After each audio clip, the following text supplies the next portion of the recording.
Mark, why don't we start with you, and maybe Mike, you can explain why this is so serious and why this is so significant. Were it to happen in many other places, it would be awful, but in Northern Ireland, this could be a real disaster.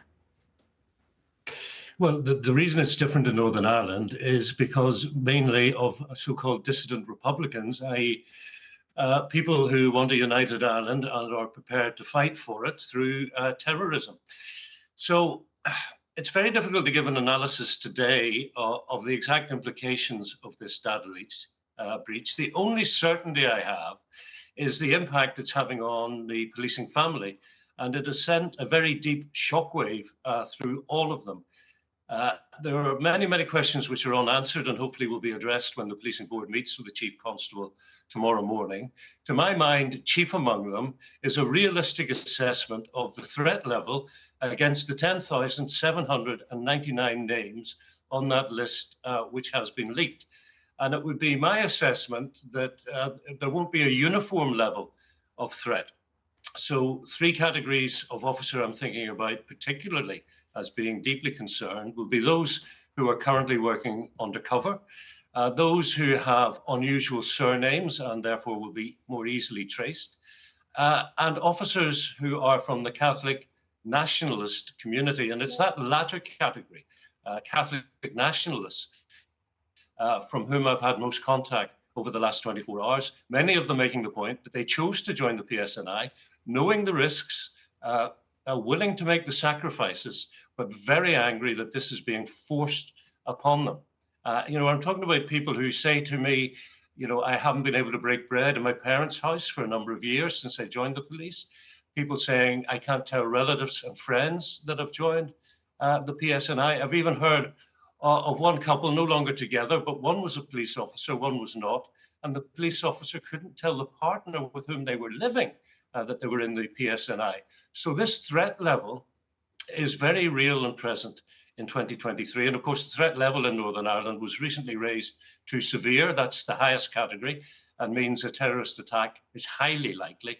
And we think back to February and the attempted murder of DCI John Cardwell, who survived, but with life-altering injuries, which he's going to have to carry for the rest of his days. Absolutely, of course we do. Remember, we covered it on this programme vividly and with really heavy hearts, obviously. Now, just explain to people watching or listening, Mike, who might not remember the troubles in Northern Ireland very clearly. They might not have, got round to studying that part of history properly yet, or really understand why it should be that you've said that certain police officers, Catholic police officers, have not wanted to tell their own parents or their own partners or their own families that they have joined the police force. Why not? What is the implication of it for them and their lives?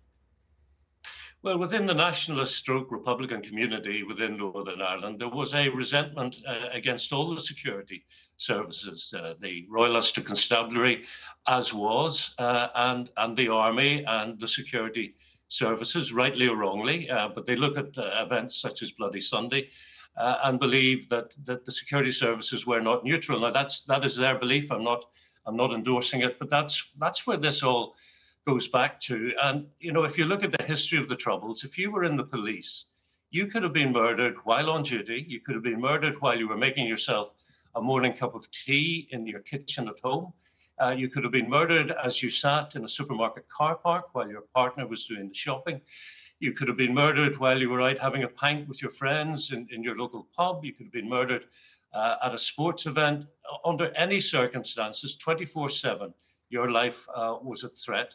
And because the threat level remains at severe, officers continue to have that fear for their safety and quite rightly jealously guard their personal data. And that's why they're so cross about this leak, even though it appears to be entirely unintentional. Mike, you say the leak is unintentional. Peter Cardwell here, political editor. I know you say the leak is unintentional, certainly in regard to the thousands of names. The most recent one that we've heard about actually within the last hour in terms of the laptop that has been stolen from a car belonging to a police officer, we think. In terms of accountability, will you be asking for people to resign over this, the people who did it, or perhaps their leaders? And I wonder what sort of security assessment, not just from the police, but also from the security services in Northern Ireland. MI5 still does a lot of work there that you'll be asking for when you sit on the policing board in the next 24 to 48 hours. Well, yeah, Peter, I'm not a fan of a knee-jerk reaction. So we've got this meeting with the Chief Constable and senior colleagues tomorrow at 10 o'clock. I'd like to hear from them before coming to a decision. I mean, my focus is on the 10,000 plus people who are on this named list. I mean, if the police are attending, say, a road traffic accident where somebody has been injured, you don't expect them to put the focus primarily on arresting the person responsible for the collision. You expect them to look after the injured. And in this case, the injured are the 10,799 who have been named inadvertently. So my focus is going to be, as I say, on a realistic risk assessment for all of them.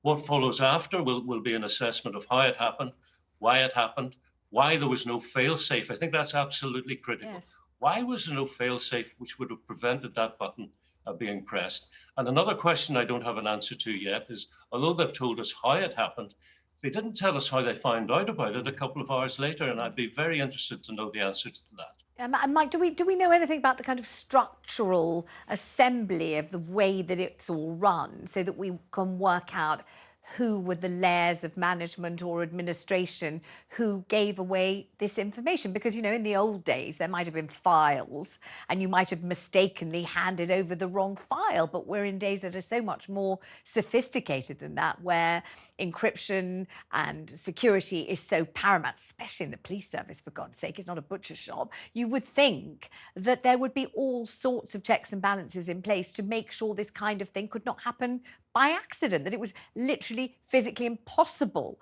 to impart all this highly, highly confidential information in response to a completely different question requiring a different answer. You would think it just wouldn't be possible. The mechanics would stop it, just as, you know, on a simple personal smartphone, you delete a picture and it asks you, did you mean to delete this? And that's just a picture of your holiday snaps. You know what I mean? It's so much more serious, so much more important, so much more shrouded in layers and layers of security that you would imagine it was impossible to do, wouldn't you? Yeah, it's a reasonable point, well made, Vanessa. So as I understand it, it was a relatively junior member of police staff, and what they did was they uploaded a spreadsheet which has tabs on it, unaware that if you actually clicked on one of those tabs, it would reveal all your source material, i.e.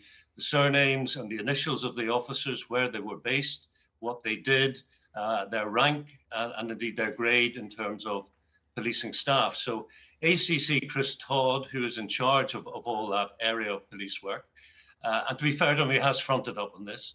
He is making the comment that that can't be done again, that the mistake will not be repeated because they will no longer upload spreadsheets in response to freedom of information requests. But he's also saying it was human error. And I think there's a bit of a contradiction there in that you can't say human error will never occur again, because we are human beings and it's part of our nature that we will make mistakes. In terms of why that person was able to press the button without somebody more senior being able to look at what they were about to do and perhaps spot the fact they were about to make a really significant error, that's one of the questions we'll be asking tomorrow.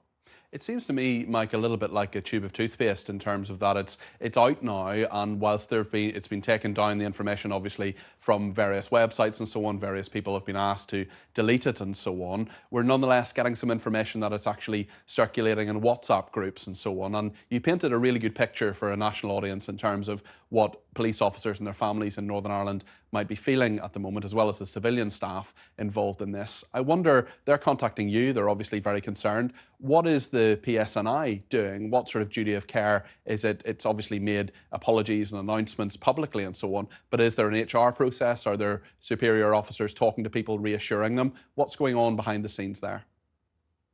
Well, as I understand it, they've set up a special emergency group, which is basically charged with triaging, because you've got well over 10,000, nearer 11,000 people involved in this. So, as I say, there may be particular categories like undercover police officers who might feel themselves to be most exposed by all this. So I think they're putting in place a structure that will be able to deal with the most exposed in the quickest time possible. So that's the sort of thing that we're hoping to hear about tomorrow, but that's my understanding of where they are, Peter. But, in terms of an HR operation, this is absolutely massive. Mm-hmm. And, you mentioned the other breach, which I think was a theft of information from a police officer's private car. I was given a heads up about this. But what I'm hearing today sounds much more serious, because what I was told a few days ago was that it was the contact sheet of contacts to get in touch with on specific. So, for example, a list that said if it's, child abuse, contact this officer. If it's sexual abuse, contact this one, etc., etc. But I wasn't given anything like the impression that it was 200 names. So that's another area that we'll be looking at tomorrow. And, in terms of security, what I could say to you is, last time the policing board met, we were talking about an attempted physical break-in to a police facility called Steeple in Antrim, north of Belfast. And I asked the police if there had been an alarm which was not working, which G4S, the security firm, had asked the police to repair. And I was told, no, that's not the case. But before the meeting was over, the same person, a very senior member of police staff, had to come back and say, actually, Mike, you're right. There was an alarm that wasn't working that we had been asked to fix. So there are all sorts of issues bouncing around my head in terms of you must worry that. Sorry to interrupt you, Mike, but you must worry that there might be more of these things that are perhaps out there. We've heard of 2 in the last 48 hours. Let's hope there's nothing more. But you as a policing board member will have to receive assurances that this is it, that they have a handle on this and there isn't more to come. Well, for a number of months now, Peter, I have been making clear to the PSNI that I have concerns about the quality of the information flow from the police to the policing board. And when I say the quality of information, that is perhaps a euphemism for the accuracy of the information, because at times we have been given downright inaccurate information. And as an evidence base, you could go and look at discussions we'd had in the past about the training of police drivers and the strip searching of under 18s.